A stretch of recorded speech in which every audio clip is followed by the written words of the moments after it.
Rabbit R1, is it a useful tool for us? I will talk about it later, by then you know its functions. Hey there tech fans, welcome back to my channel. Today we're going to review the Rabbit R1, a revolutionary AI assistant that's changing the game. Let's dive in and see what it's all about. Design and build. The Rabbit R1 has a sleek and compact design, making it perfect for carrying around in your pocket.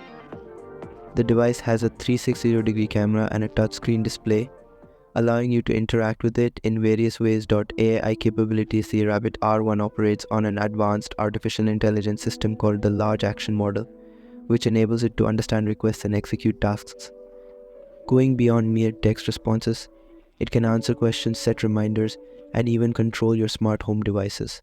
Hands-free control. The Rabbit R1 offers hands-free control through both voice commands and hand gestures, providing users with a convenient and intuitive interaction experience.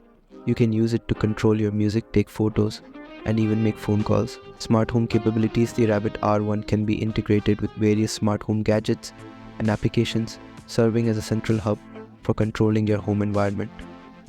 You can use it to adjust the temperature, turn on lights, and even monitor your security cameras. Conclusion: so is the Rabbit R1 worth it? In my opinion, absolutely. With its advanced AI capabilities, hands-free control, and smart home features, this device is a game changer. It's perfect for anyone looking to streamline their daily routine and make their life more convenient. Finally, it can be said that Rabbit R1 is a useful device for us. Thanks for watching, guys. If you have any questions or comments, please leave them down below. Don't forget to like and subscribe for more tech content, and we'll catch you in the next video.